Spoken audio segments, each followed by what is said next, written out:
Masih ada yang ingat daftar saldo itu isinya apa?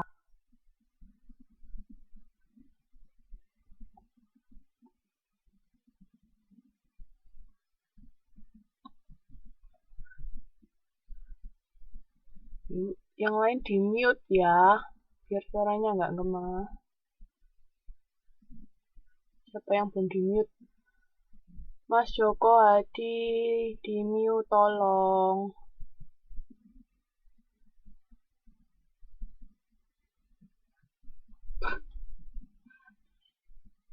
Oke. Mana masih ada yang ingat daftar saldo itu isinya apa? Halo? Halo?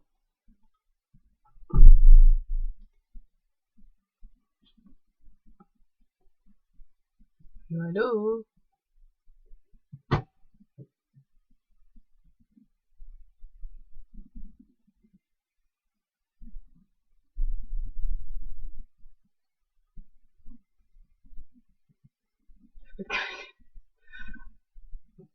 Semua isinya juga debit kredit.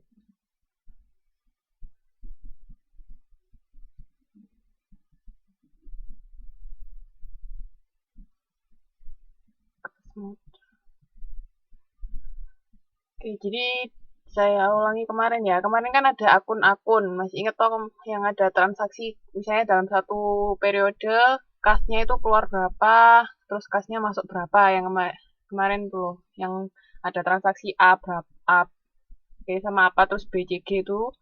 Nah, itu kan setiap akun kayak kas, utang, piutang, pokoknya semua akun itu kan dalam waktu 1 bulan itu dilihat masing-masing debitnya berapa, kreditnya berapa, terus nanti sisanya itu kan namanya saldo akhir. Masih ingat toh? Kayak misalnya kalau kas kemarin, kalau debitnya masih lebih banyak daripada kredit kan berarti masih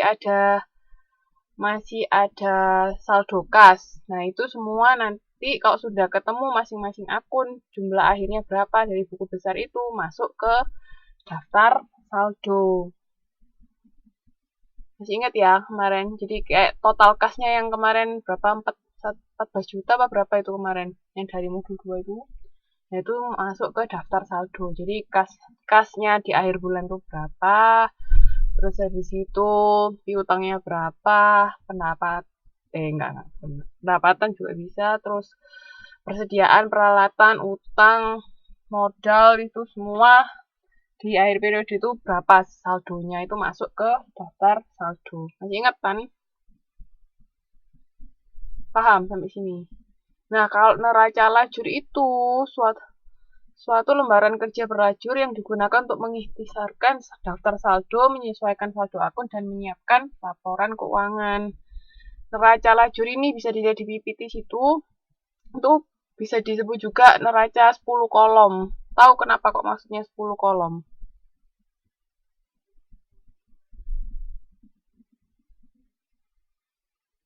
Nggak ada PPT-nya. Nggak bisa lihat PPT, tah? Ada kok, Mbak.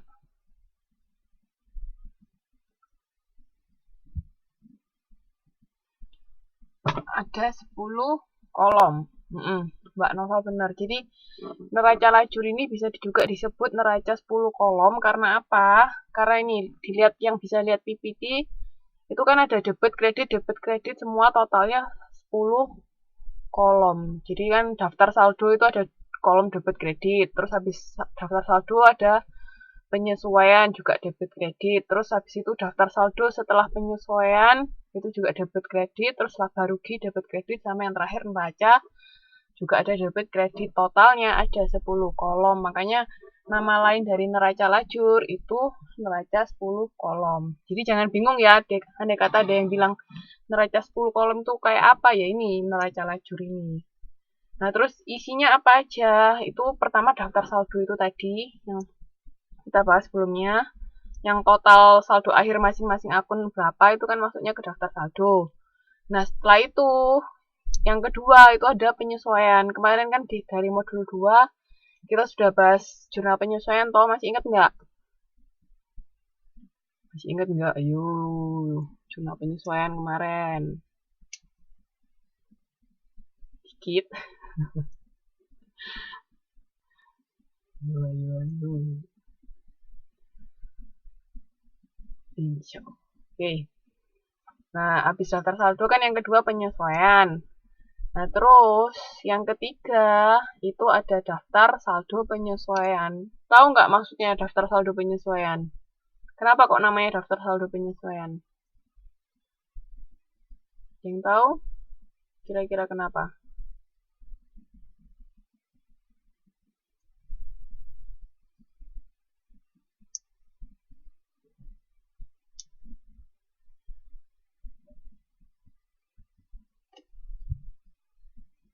Daftar saldo setelah penyesuaian. Terus ketemunya gimana, Mbak? Cara taunya? Yang lain ada yang mau jawab?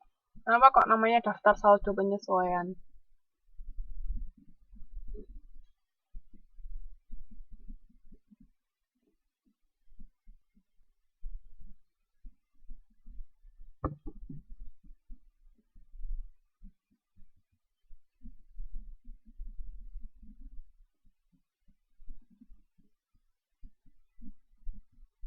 Halo.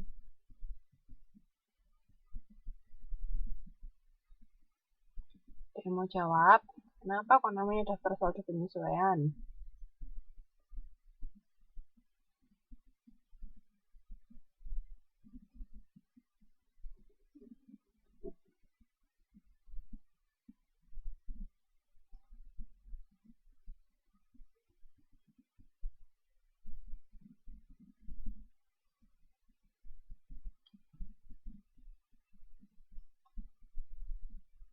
Halo, tes.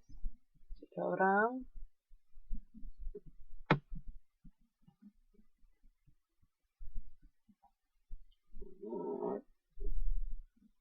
Oke, saya lanjutkan. Sambil yang masih mengetik untuk jawab. Untuk menyesuaikan setiap transaksi dengan keadaan sebenarnya. Itu kan jurnal penyesuaian, Mas Aziz. Terus kalau daftar saldo penyesuaian. Jadi daftar saldo penyesuaian itu setelah ada jurnal penyesuaian. Setelah dilakukan pencatatan jumlah yang ada pada daftar saldo itu digabungkan dengan jumlah dalam kolom penyesuaian. Untuk mengetahui apakah saldo penyesuaian cocok atau tidak. Oh, ada lagi yang mau jawab? Jadi daftar saldo dilakukan dulu transaksi penyesuaian data setelah. Oke, masih ada yang mengetik sepertinya. Saya tunggu sebentar. Daftar saldo penyesuaian.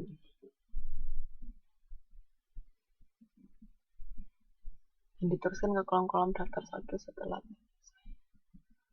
Oke, jadi daftar saldo penyesuaian itu tadi kan yang dari kolom pertama itu kan daftar saldo ya toh. Daftar saldo itu tadi yang jumlah saldo akhir masing-masing akun. Setelah itu kan ada jurnal penyesuaian. Nah, jurnal penyesuaian itu kan nggak semua akun ada penyesuaiannya kan, tergantung hanya transaksi yang membutuhkan penyesuaian baru kita lakukan jurnal penyesuaian. Tapi kalau enggak ya berarti kan tetap. Nah, daftar saldo penyesuaian itu saldo akhir setelah adanya penyesuaian. Jadi misalnya kayak kemarin kan salah satu contoh jurnal penyesuaian itu aktiva jangka panjang, penyusutan nih. Masih ingat kan? Masih ingat nggak? Ayo, kemarin yang penyusutan atau depresiasi dari aktiva jangka panjang yang masa manfaatnya setiap periode akan berkurang. Masih ingat kan? Nah, kalau itu ada penyusutan, berarti kan dia perlu penyesuaian. Nah, berarti nanti misalnya yang disusutkan itu kendaraan, berarti nanti di daftar saldo penyesuaian itu kan nilai kendaraan akan berkurang. Jadi kalau misalnya di daftar saldo itu kendaraan sebesar nilai terakhirnya misalnya 1 juta, terus habis itu setelah penyesuaian dia berkurang 100.000, berarti di daftar saldo penyesuaian berapa nilainya? Kalau di daftar saldonya 1 juta kendaraan, terus habis itu setelah